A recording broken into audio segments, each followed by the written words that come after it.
안녕하세요. 주와 말씀의 교회 매일 묵상입니다.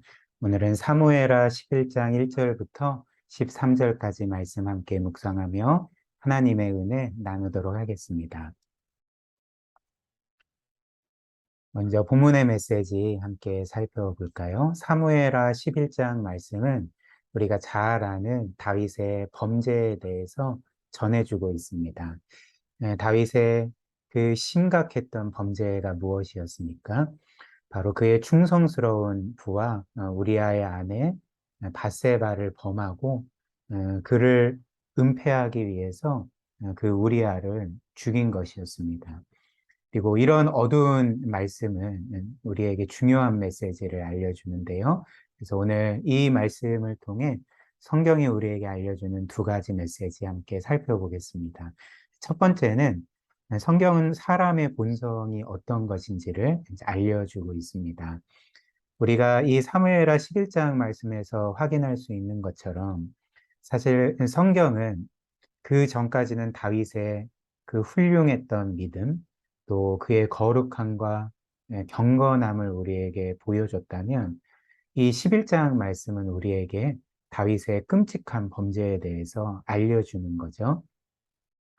그런데 이 말씀은 우리를 굉장히 혼란스럽게 하는 것 같습니다. 왜냐하면 우리가 이 사무엘하 11장 이전까지의 말씀을 보면 우리가 알던 다윗의 모습은 어떤 것이었습니까?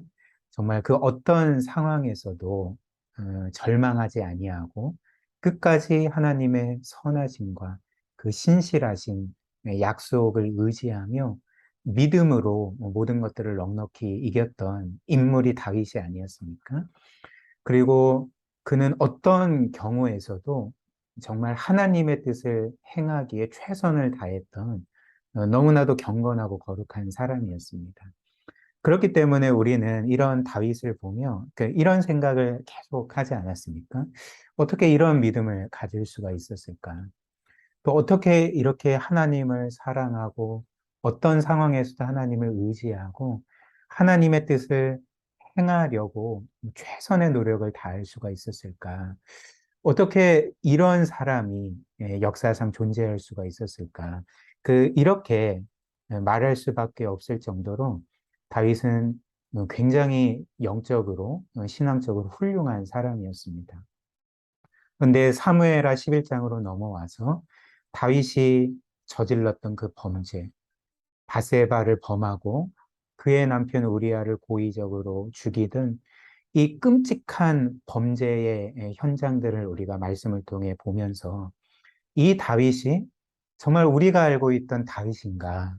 정말 우리가 지금까지 말씀을 통해서 감탄해 왔던 다윗이 맞는지 정말 의심될 정도로 다윗은 정말 끔찍한 범죄를 저지르게 되는 거죠.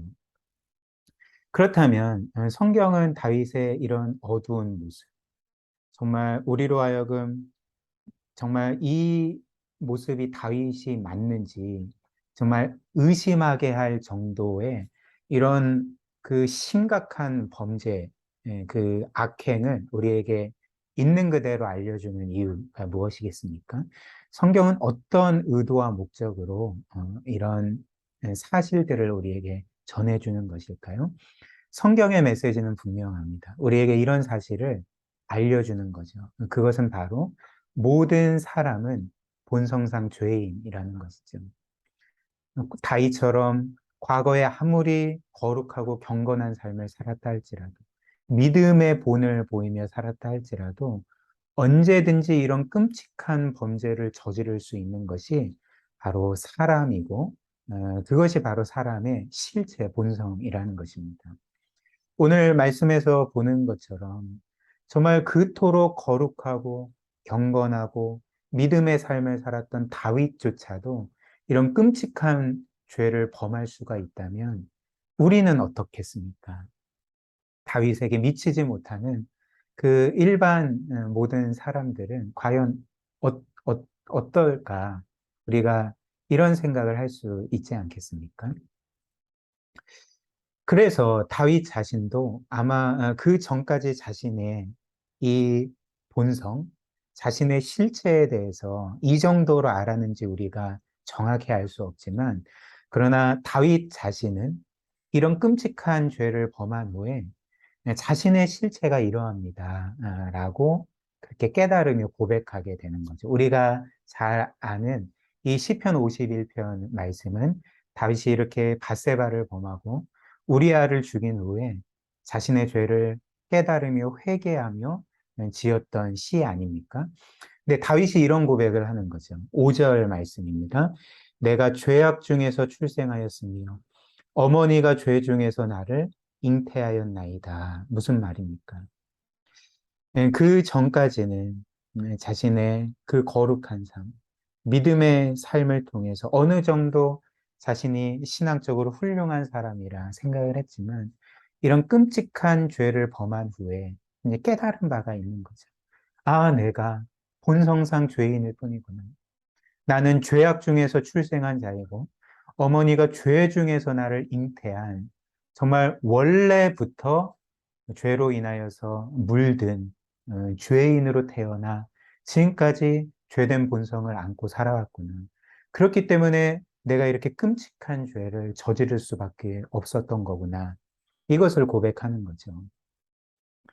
그래서 팀켈러 목사님께서 설교 중에 간간히 이런 말씀을 하십니다. 우리는 늘 우리가 생각하는 것보다 훨씬 더 심각한 죄인입니다.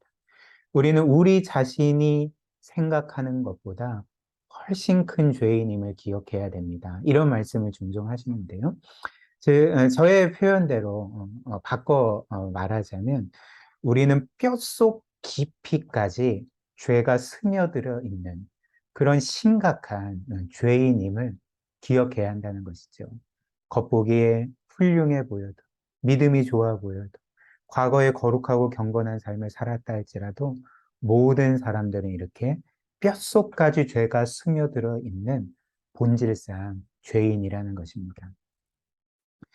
따라서 성경의 핵심 메시지, 창세기부터 요한계시록에 이르기까지 성경이 우리에게 정말 계속적으로 강조하는 핵심 메시지는, 어떤 경건한 사람을 제시하고 그 사람이 다윗이든지 혹은 어떤 경건한 선지자든지 간에 어떤 경건한 사람을 제시하고 너희는 이 사람을 본받아라. 이게 성경의 핵심 메시지가 아니라는 것입니다. 성경의 핵심 메시지는 말씀드린 것처럼 모든 사람은 겉보기에 훌륭해 보여도, 경건하고 거룩해 보여도 예외 없이 본성상 죄인이다. 이것을 전해주고 있는 거죠. 그래서 우리 또한 얼마든지 다윗처럼 끔찍한 죄를 범할 수 있는 사람들이라는 것입니다. 본성상 죄인이라는 거죠. 내가 과연 그런 죄를 범할 수 있을까? 맞습니다. 성경은 우리 또한 정말 모태로부터 죄인으로 잉태되어 태어났기 때문에 이런 끔찍한 죄를 얼마든지 지을 수 있는 사람들이라는 거죠. 그러나 성경의 메시지는 여기에서 끝나지 않습니다. 성경의 메시지는 그럼에도 불구하고 하나님은 이런 죄인인 우리를 사랑하시고 불쌍히 여기시고 긍휼히 여기셔서 결국 우리를 그분의 전적인 은혜로 구원하신다는 거죠. 따라서 성경 전체의 핵심 메시지는 이 사람을 본받아라가 아니라, 너는 얼마든지 훌륭한 신앙생활을 하고 하나님께 인정받을 수 있다가 아니라, 성경의 유일한 메시지는 아무 소망 없는 죄인에게 값없이 베풀어 주시는 하나님의 구원의 은혜라는 것입니다. 그리고 본문의 두 번째 메시지, 다윗의 이런 죄악상을 통해서 우리에게 알려주는 두 번째 메시지는, 우리는 우리 자신의 죄를 결코 덮을 수 없다는 것입니다. 바꿔 말하면 우리는 우리 자신의 죄를 결코 해결할 수가 없다는 것이죠. 오늘 한번 그 다윗의 모습을 보십시오. 다윗은 이런 끔찍한 죄를 범한 후에 자신의 이런 죄가 드러날 위기에 처하게 되자 어떻게 했습니까? 그 죄를 덮으려고 했습니다. 은폐하려고 했습니다. 즉 자기 나름대로 이 죄악을 해결하려고 했던 것입니다. 그래서 다윗이 했던 일이 무엇일까요?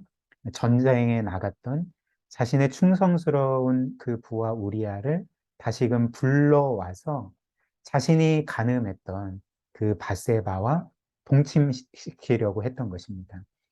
그러나 이런 시도가 계속 실패했던 거죠. 우리아는 내가 이렇게 그 이스라엘의 그 장교로서 부하들은 지금 밖에서 고생하고 있는데 내가 이렇게 편안하게 아내와 동침할 수가 있겠습니까? 라고 말하면서 그렇게 에, 집에 들어가 우리아와 하룻밤을 보내지 않고 밖에서 여전히 거하면서 잠을 잤던 것이죠. 그래서 결국 다윗의 자신의 죄를 은폐하려고 했던 시도가 실패했던 것입니다. 물론 이 성경의 진짜 역사대로 그 다윗의 시도가 실패하기보다는 다윗의 이런 계획들이 성공했을 수도 있지 않겠습니까?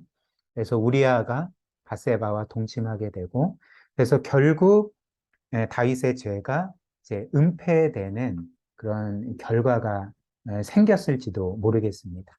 그래서 그 누구도 다윗의 죄를 눈치채지 못하게 되는 다윗이 원하는 시나리오대로 일이 진행되었을 수도 있었다는 거죠.